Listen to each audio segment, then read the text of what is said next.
This conference will now be recorded. Hello, everybody. Jordan Girth here from the National Weather Service Office of Observations. Thanks for joining us for another Satellite Book Club seminar series. This is session number 92. Happy April, everybody. Hope your spring is off to a good start. We've got a great presentation today. The VIIRS Active Fire Product, presented by Dr. Ivan Csiszar, Chief of the Environmental Monitoring Branch of NESDIS STAR. Our facilitator and moderator for today, John Bonk, meteorologist at the Weather Service Forecast Office in Portland, Oregon. As you just heard, this session is being recorded. There will be an opportunity for Q&A after the presentation. We encourage attendees, particularly from our forecast offices and regional headquarters, to post questions in the chat, and we will field them through there. We also encourage attendees to sign in with your full name, if at all possible, when asking a question. That'll allow me to follow up with you if necessary. You can edit your name and email by going to the attendees list and clicking on the down arrow at the end of your name. We're always looking for future presenters, so if you have an application you'd like to share with your colleagues, particularly if you are a weather service meteorologist, please get in touch with us. Now or in the future, we'd love to have you. And the training team can help create materials that may be unavailable or you may be unaware of. Brian Mata, the Office of the Chief Learning Officer, can help with information on that. I would like to thank the TOWER-S team, particularly Kashad Bowman and Lee Byerly, the Office of the Chief Learning Officer, the GOZAR and JPSS program, as well as our facilitator for helping with the Satellite Book Club today and each and every week. Great team effort. Without further ado, I'd like to introduce Ivan, who has worked on land surface observations from environmental satellites with a particular focus on active fire detection and characterization.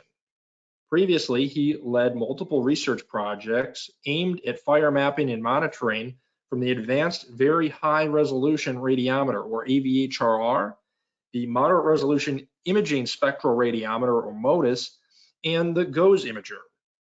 Currently, he is responsible for the operational NOAA baseline active fire products, focusing on the JPSS, VIIRS, and GOZAR ABI measurements and on data from relevant partner satellite missions.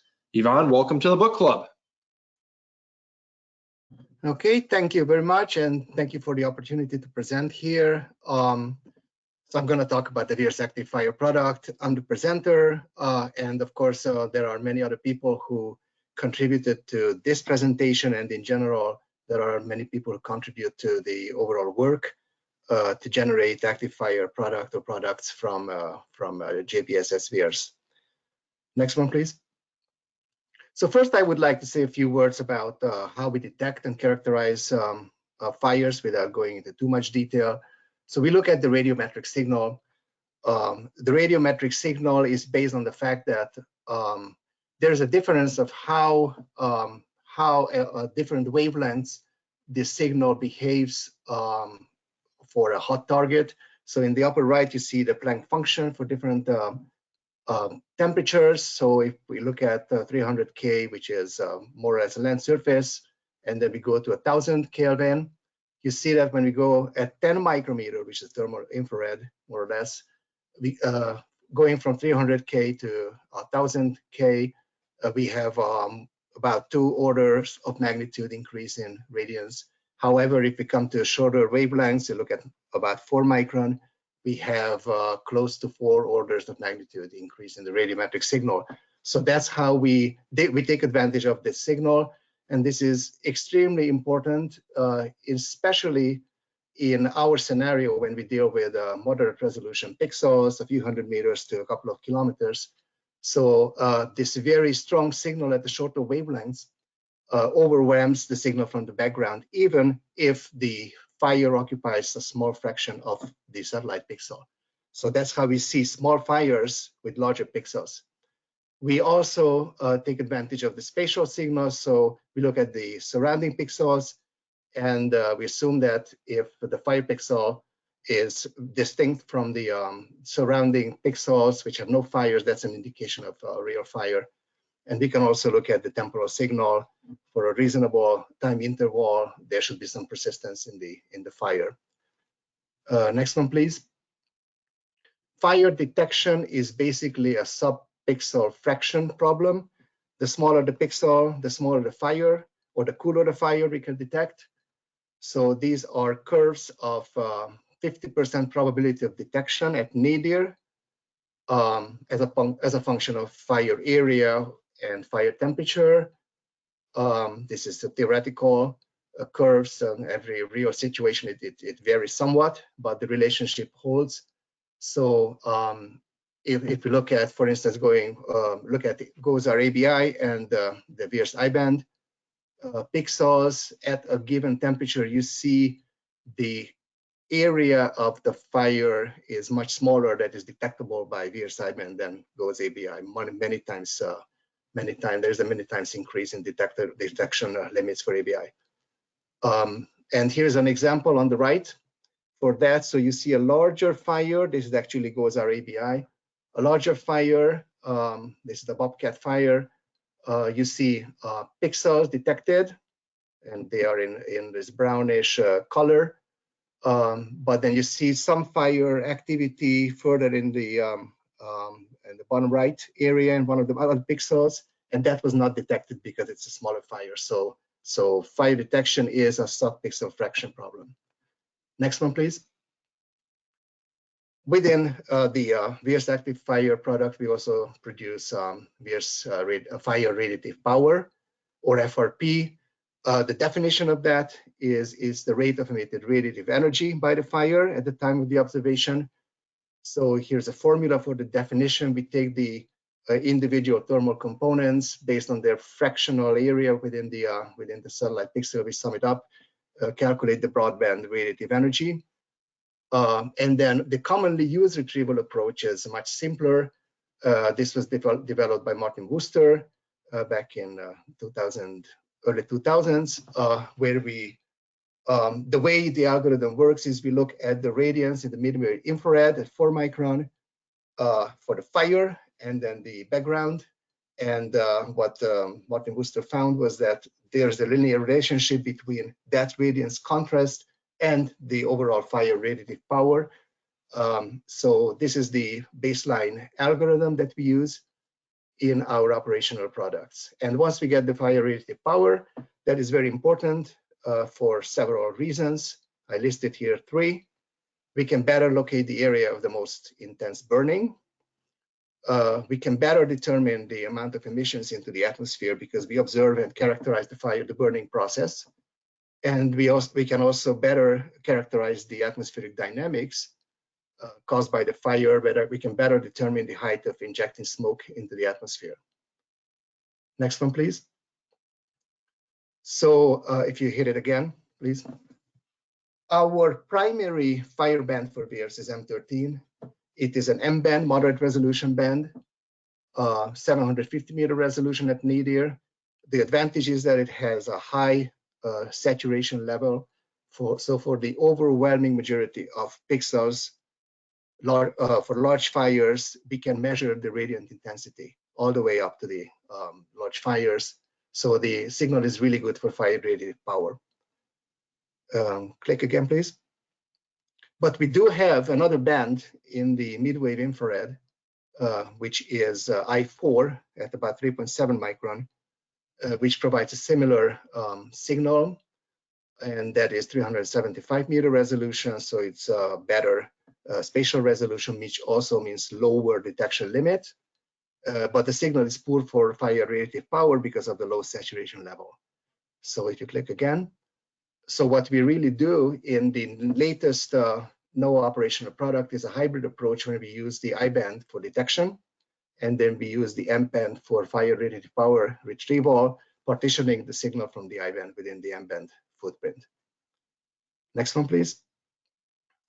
So this is an example of how this works in reality.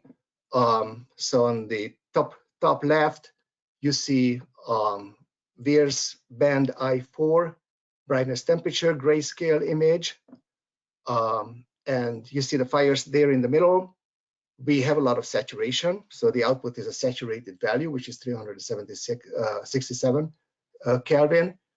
But we also have an issue with the folding of the counts for some saturated pixels. So you see those dark areas, those are actually the most intense areas of the most intense burning, but the output from I4 is a low value. Typically it's 208 Kelvin. So the algorithm needs to take this into account.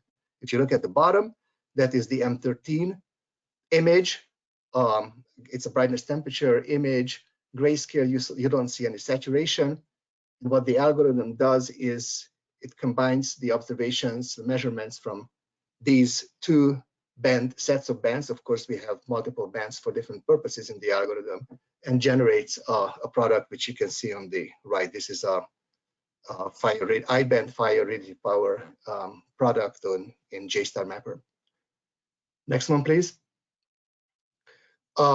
As I said, pixel area is very important for detection limits. So VIIRS has this great advantage of an aggregation scheme, which results in less increase of the pixel footprint as we move towards the edge of the satellite swath. So there is this 3-to-1 aggregation scheme. So as a result, if you look at VIIRS data and the detection limits, the pixels do not increase that as much as they do for MODIS, for example. So if we look at an example, here we look at 50-degree scan angle or so. You see that for MODIS, we have a roughly 6-fold increase, and it's far less for VIIRS. If you look at the bottom at 50 degrees, we just went up maybe a factor of 2 or 3. Next one, please. So now we have a 10-year record of VIIRS fire observations. This is the very first granule that I'm aware of, which had fire detections on day 1 when the thermal data became available from SUMI MPP VIIRS. This is Australia, and it was very exciting to see this. And the next one, please. And now we have 2 satellites. So we have this configuration between SUMI MPP and NOAA 20. These are half an orbit apart, half a swath apart. So this is the day 1 observation when we had NOAA 20 data. Can you click again? You see the red arrows. Those show the fires. So SUMI MPP on the top, and then 50 minutes later, NOAA 20. Again, this is Australia. Since then, we have this great 2-satellite configuration, which allows us to have multiple looks of the fires around 1:30 a.m. and p.m. local time. We have an example of that on the next one. So this is the core fire, which the timing for which happened to be so that we had 3 nice consecutive looks of the fire as it was growing. So on the top, you see SUMI MPP. And on the right, you see an inset where you see that it's basically a fairly small fire at that point with some smoke plume. 50 minutes later, we got NOAA 20, larger fire with more smoke. And then 50 minutes later, we got another look by SUMI MPP with a larger fire and a larger smoke plume. And those white squares on the granules indicate where the fire was within the granules. So you see the relative configuration and the relative observing angles of that fire from the 2 satellites in this case. So we have 2, at least 2, more often 3 or more as we go forward with this 2-satellite configuration. Next one, please. So this is the current product status. So we have what we call the I-band product. And if you have an opportunity, please use this product. Primary band is I4, and then we have M13 for characterization, as I mentioned. We still have the M-band product running in operations at 750 meters. And again, that is also a great product. It's a MODIS heritage, somewhat better than MODIS because of the smaller pixel size. And the reason we are still running it is because we have some key operational downstream applications which have not switched over to the I-band. But once that happens, we will discontinue the M-band production of the M-band product. But if you have an opportunity, use the I-band product. So both algorithms provide data for daytime and nighttime. Again, around 1:30 local time of observation, you get several looks. Both satellites, we generate fire-rated power.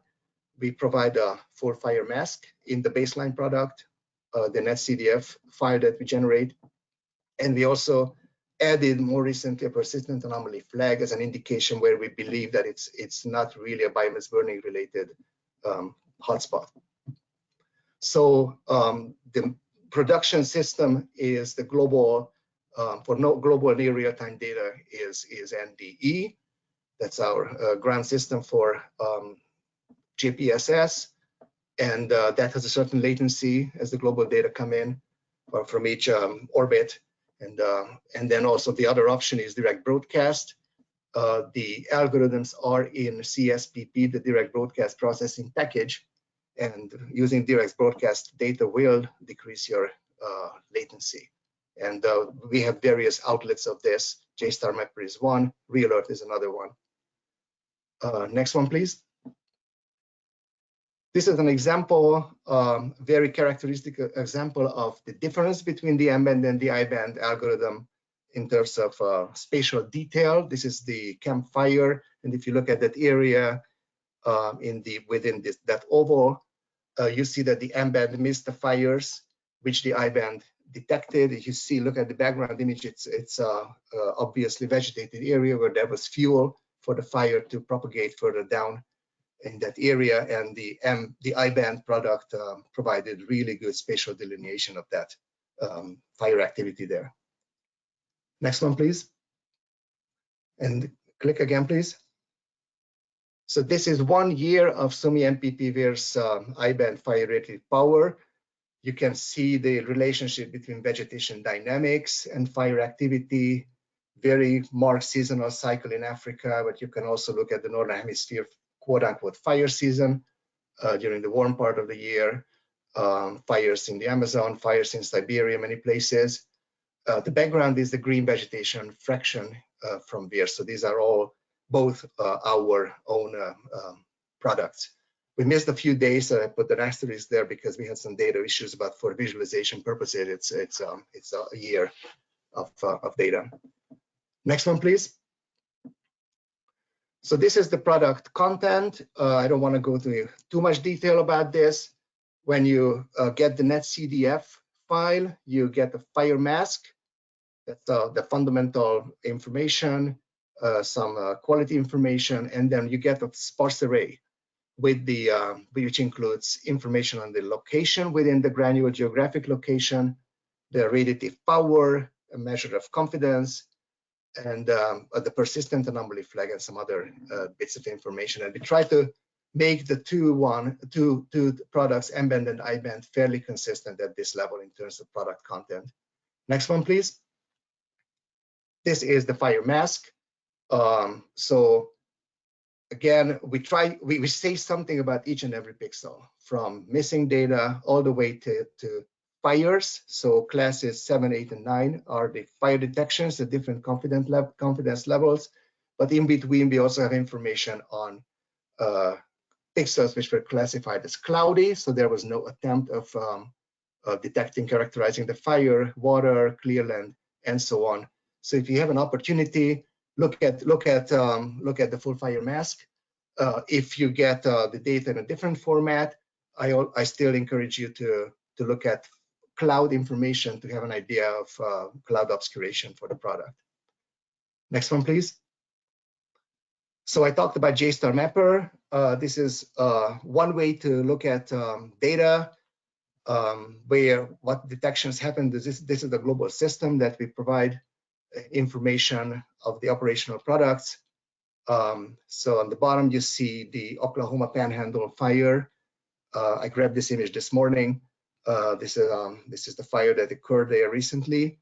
On the right, you can see an image of Western Connors with the fire activity, and then inside is the Caldor fire zoomed in there. So we are working on further improved visualization of the data, and I know that, for instance, the satellite analysis branch is also working on a lot of the visualization and data distribution improvements. So stay tuned for improvements in this regard. Next one, please. So, and then just you can just keep clicking here. So you can, with the sequence of VIIRS fire-rated power observations, you can monitor the growth of the fire. So here goes several of these. This is the Caldor fire, and you can see how they grow and where the most intense burning is.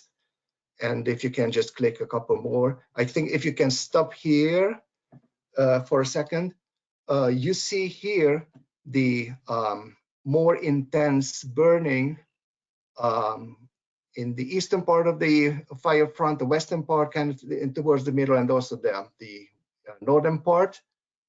So again, if you look at this image, and this is over terrain, the geolocation is really good. So this demonstrates the value. One of the added values of this product is really good for more precise delineation of where the fires are high and how intense the fire is. Next one, please.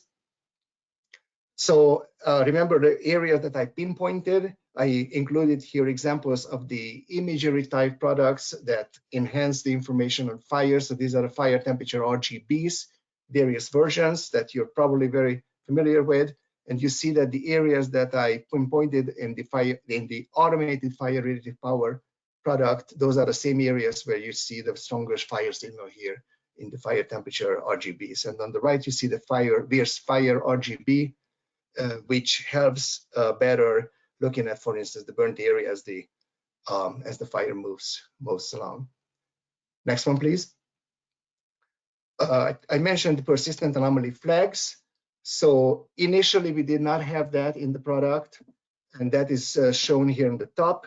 It's November 2018, and we have the false detections from that. This is a reflection from a solar farm there. And on the right side, you see the same date from this past November, and you see how we now flag those pixels as solar farms. The next one, please.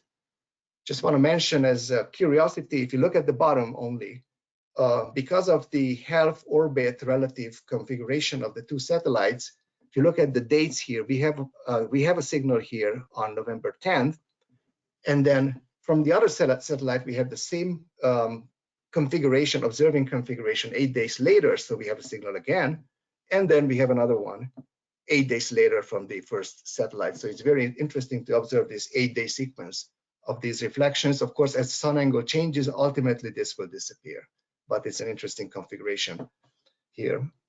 Next one, please. So we're getting ready for JPSS-2. JPSS-2 will be launched later this year. And one of the things we have to do is look at the bands and the specifics of the bands. And for JPSS-2, the key M13 band placement is shifted somewhat relative to the two other JPSS satellites. So one thing we did was we recalculated the coefficient for the fire radiative power that is in the code that we delivered, and it goes into operations to ensure continuity. But also in the background, you see the atmospheric transmittance plotted. So what you see is that with the shift of the band, now we were looking through a more transparent atmosphere. So that is also something we need to take into account. So atmospheric correction is something which is critical, and we are working towards implementing explicit atmospheric correction in the product. And not only cloud-free atmosphere, but also when we have clouds, atmospheric particles, hydrometeors, that impacts the signal. So here in the bottom right, you see an example of the campfire, 2 consecutive observations, 12 hours apart. The one on the left shows a more pronounced signal in the brightness temperature with less cloud covered, and the one on the right is, you see that the signal is dampened. So if you want to be really provide compatible radiative power measurements, we need to apply atmospheric correction. Next one, please. Another issue we're working on is detection of hot smoke plumes from fires. Here's an example where what you see here is the NIFC fire perimeter and then the VIIRS detections within that. And you see this outcrop in the oval, shown within the oval. As it turns out, that was a SUMI MPP observation of the rising smoke plume, which which was observed at a very high view angle or scan angle, so that fault detection was projected onto the ground towards the west. If you look at the day-night band image in the lower right, you see that the smoke was actually moving towards the south. So this is the part which was rising kind of vertically, and that was projected off to the west. So this is one issue that we're working on. Next one, please. There are key application areas. So fire emission, air quality modeling, forecasting is one. You probably heard about or use the VIIRS smoke model and other operational smoke air quality models by NOAA. It's very important also to work on fire behavior prediction models and make sure that this information is used to initialize those models, and we do this routinely. And also we're working as part of the overall NOAA fire product development paradigm on how we deliver this information, customized products to reduce bandwidth, to increase information content. Next one, please. Shova Kundragunta and her colleagues at South Dakota State University are working on combining VIIRS radiative power, fire radiative power with ABI to better capture the diurnal variability of radiative power to further improve emission modeling and air quality modeling. The next one. VIIRS active fire is in AVHRR 2. So this is a figure from Lee, showing the menu, how you get there, how you find the VIIRS active fire product in AVHRR 2. And the next one, please. And this is my last slide, the list of fire products, information, some training materials, and visualization. And on the right, you see examples from Real Earth, another great system to find VIIRS active fire data. The bottom shows the relationship between the spatial detail from VIIRS active fire as compared to ABI. And I also listed there not only the NOAA affiliated resources, but also those from NASA and Forest Service. And with this, next one, please. There's my email. Contact me if you have further questions. Thank you very much. Okay, thank you, Dr. Ivan Csiszar. This is John Bach. Again, as introduced earlier, I'm a meteorologist out of the National Weather Service office in Portland, Oregon.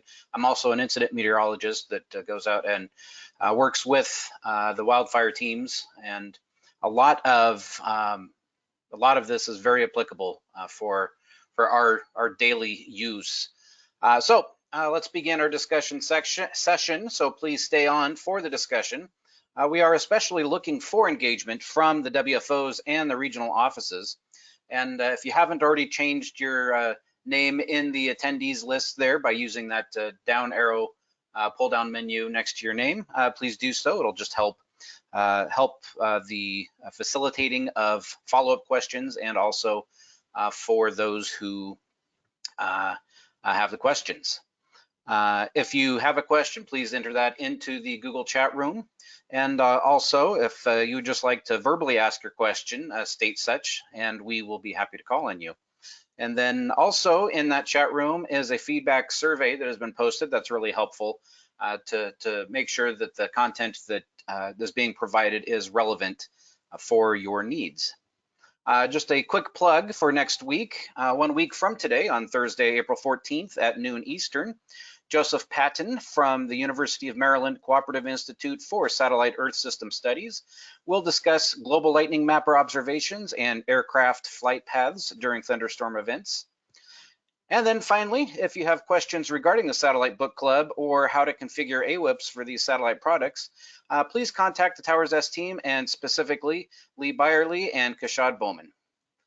With that, let's take a look here at some of our comments. Bill Schoberg, who I've worked with quite a bit, also wants to give a plug for the Fire and Smoke Initiative. Bill, do you want to just hop on real quick and give a short plug for that?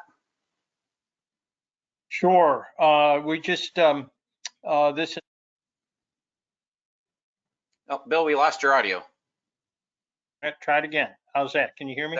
Yep, go ahead. Yeah, this is a forum. This initiative, Fire and Smoke Initiative, is a forum where we have users and developers working together to to grapple with some of these issues that Yvonne has talked about, and some of the successes that we have seen have been due to that sort of collaboration. So if there's some interest in making best use of it, and it's both a LEO and a GEO, so kind of a joint forum, come on board and we can see what we can do for you. All right, thanks, Bill. And maybe you can put a link or your email in the chat there. Folks want to follow up and join the discussions there.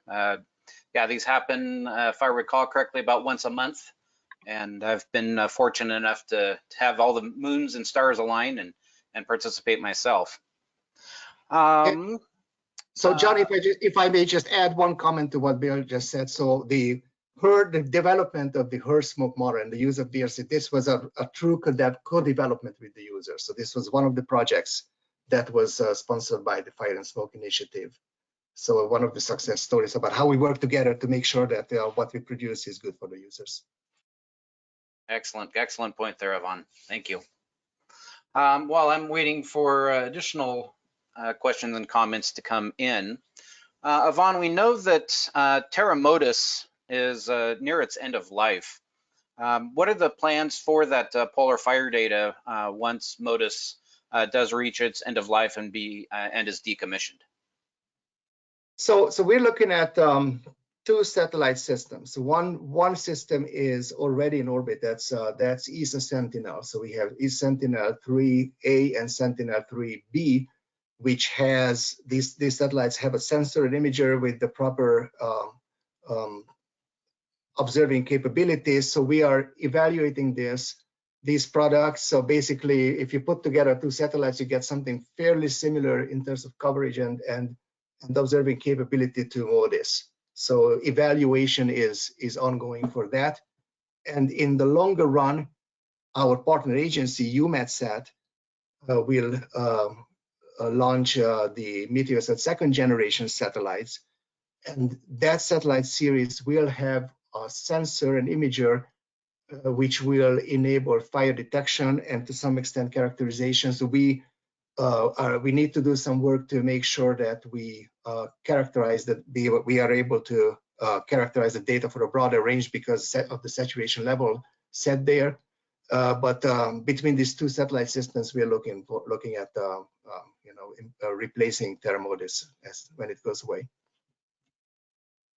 All right, thank you. And then I guess what would you categorize as the size of the smallest fire that VIIRS can detect?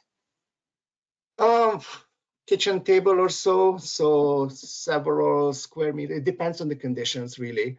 How distinct the signal is. If it's a good, distinct signal, cool background, night, several up to, let's say, 20 square meters, something like that. So is it fair to say that? Yeah. Oh, I'm sorry. Yeah, I finished. Okay. Is it fair to say that a broad size fire burning at lower intensity would have a similar signature as, say, a very intense but much smaller fire? Yeah, that's true. That's true. So that's why we recommend, the area temperature retrievers are really indicators of the intensity, but it's not an easy task to decouple the signal. So it's kind of the combination of the two. And that's why we prefer looking at the fire relative power as our characterization variable. Okay, folks, and still looking for any questions out there again, especially from the forecast offices and our regional offices, particularly on how you think you may be able to use the polar orbiter data. I know that we are very much used to looking at the GOES data for its high temporal resolution. You get that real-time update, every 5 minutes, or in cases with the mesosectors every 1 minute for just looking at the imagery. But yeah, so this is a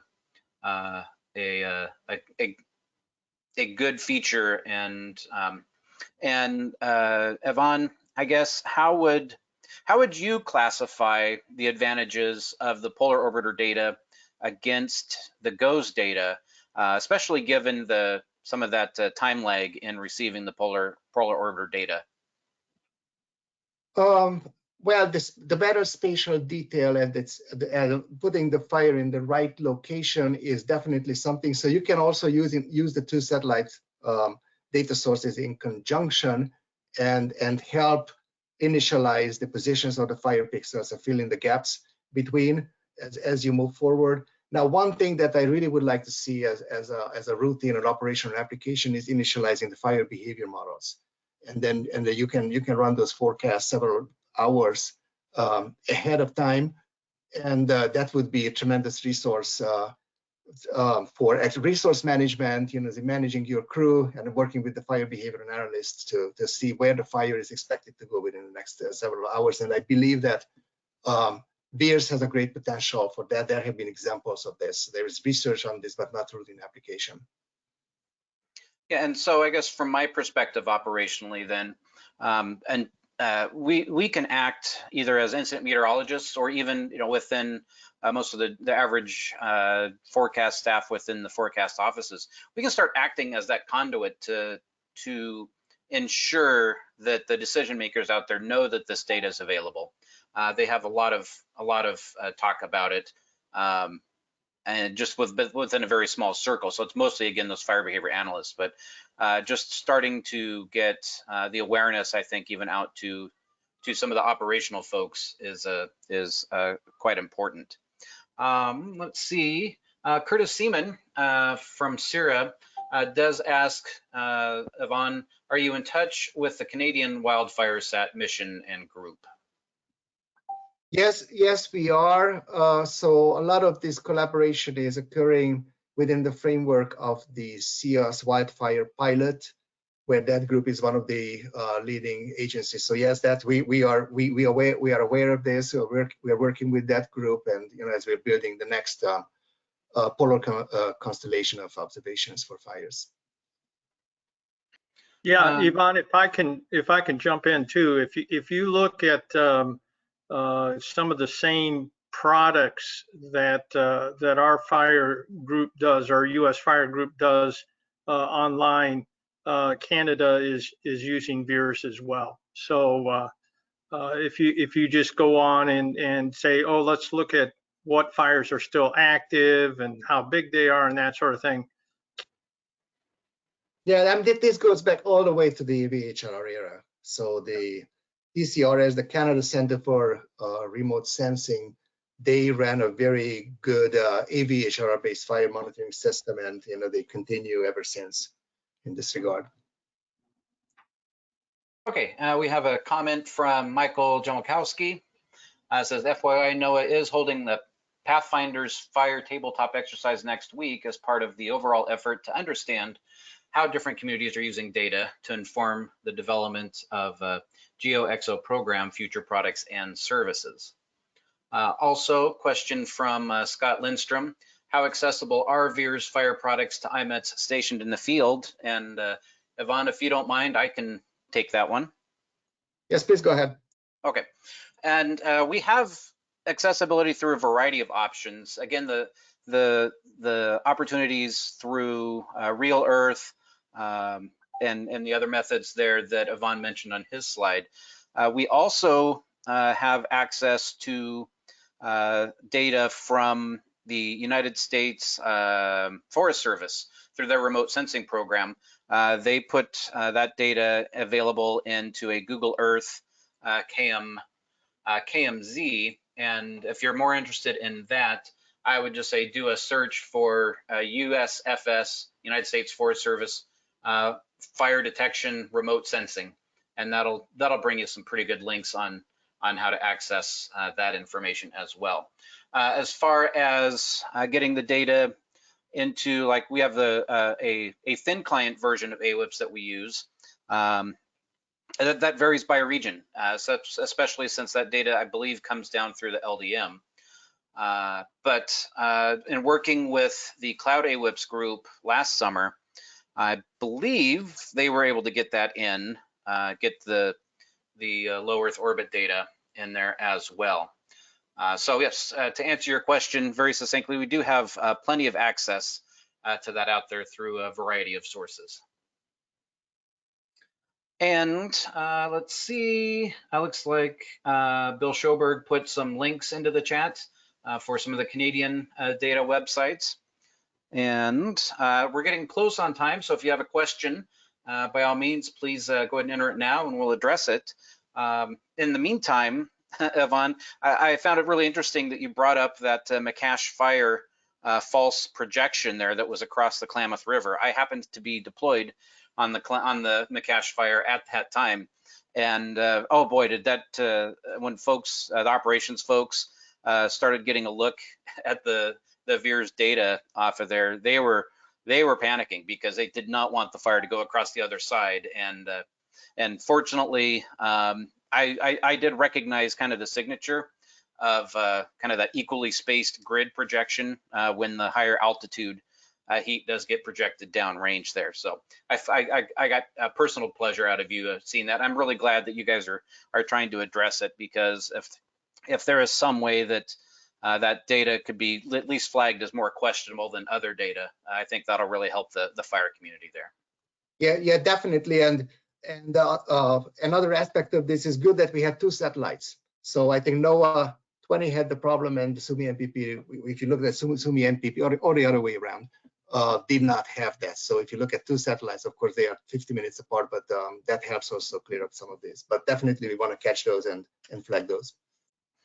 Okay, and then another question that I had is, so on your false fire detections, in order for those to get noted and flagged, I'm assuming that requires human intervention. Is that correct? For the most part, yes. There is some automated monitoring. If it happens too often, then clearly that is not a fire. There is also top published database. It's a best effort basis about how we put together those databases. That's basically a mask, and then we try to update that mask periodically. And it's a combination of human intervention and detecting it through suspicious persistence. Okay, that's good to know. And if anybody in the field does have knowledge of that potential false source, who do they contact, or how would they pass that information on to you folks? Well, I would recommend, I would definitely be happy to get that information, and the human intervention and basically the compilation of the database occurs at the satellite analysis branch. So Wilfred Schroeder would be a good point of contact as well for that. Okay, last call for any further questions out there.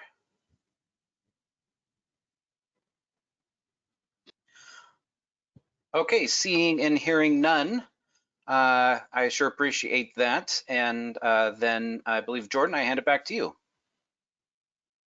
Thank you so much, John, and thank you, Yvonne, for your presentation today. Fire season is something that's unfortunately becoming a year-round event, I guess you could call it. So we're really pleased to see the resources on satellites focused toward this challenge of detection that helps in the warning and evacuation process. Next week, we continue our Satellite Book Club on Thursday, April 14th with Joseph Patton, who's going to be discussing the GLM lightning observations and aircraft flight paths. So please join us again next week, Thursday at 12 noon Eastern time for that presentation. In the meantime, please feel free to get in touch with our TowerS team. Lee Byerly and Kashad Bowman are able to answer any questions you have about the Satellite Book Club or the configuration of satellite products. And hopefully everybody checks out some of the SUMI NPP and NOAA 20 fire products that are available in AWIPS through the TowerS RPM. Those are under the satellite menu and under SUMI NPP NOAA 20 derived products. So please check that out. In the meantime, hope everybody's staying well. I know we got a busy convective weather season starting over the central and eastern part of the U.S. Appreciate everything our field is doing as far as the warnings and working with our partners in preparation for that. Stay well, and we'll see you next week. Bye, everybody.